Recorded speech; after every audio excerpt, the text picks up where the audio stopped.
Hi, this is Vanessa Joy with Shutter Mag, and I'm here to show you a little bit about how I dress myself, I guess, because that does have to do with branding. So I thought eyes on would be the best way to do this. So a lot of the times, most of the time, probably about 98% of the time, when I'm meeting with my couples, whether it's a consultation or an engagement shoot or even on the wedding, I'm intentionally dressing myself to match my brand. So, for example, what I've got here, I do have my undershirt and the top part of my necklace are actually my brand colors, and I will pretty much do that all the time. I'll dress in my brand colors.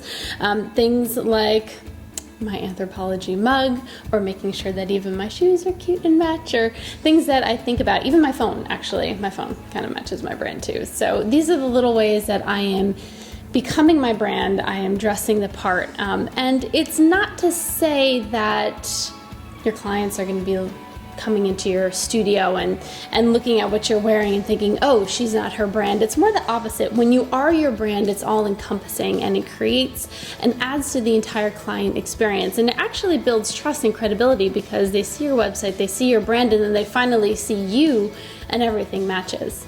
There are some things that you can do and some things that I have done, and we may have noticed that, again, your clients aren't going to necessarily not book you because they see certain things off in your brand or the way that you're dressing and presenting yourself, but it might leave them with, I don't know, a subconscious feeling of something not being right. So there's two things.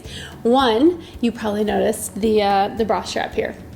So having an off color or even having a showing bra strap is kind of one of those things that's not something you want to do. And again, your client is going to leave that meeting going, oh my gosh, I saw her bra strap, so I'm not booking her. Or the other thing, my nails aren't painted, they don't look finished. And I get it, hey, you know, you're a mom, you're working 2 jobs, whatever it is, maybe you don't have time to paint your nails, but these things are what you should be considering when you're thinking about your brand and how you're presenting yourself and how you are your company. And guys, don't think you're off the hook. Yes, you don't have to paint your nails or worry about your bra, but you might want to consider wearing an undershirt instead of showing off that chest hair. Although, hey, I'm in Jersey, you know what, chest hair some people like, and that might be your brand. So whatever it is, really take into consideration everything that you're doing to show off who you are and your brand. And it's funny because, again, it's not like clients would necessarily pinpoint it and say, I'm not going to book her because of, you know, the nail polish or anything like that, but it's just a subconscious thing that creates the client experience for you.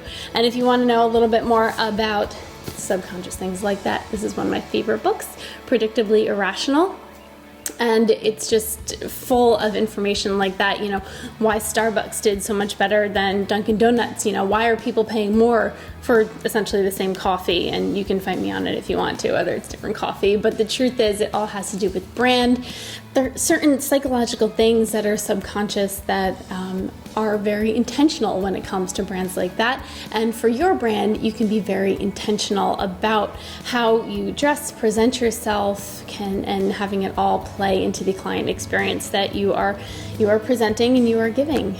It also, for me, it helps with the wardrobe and picking out certain things that I'm going to wear for consultations or engagement sessions and weddings. I like having a few static pieces and things that I'm going to wear so that I'm not rummaging through. So that's just a side bonus. But I hope that helps demonstrate what I do on the back end when I am presenting myself to my clients with my brand in mind.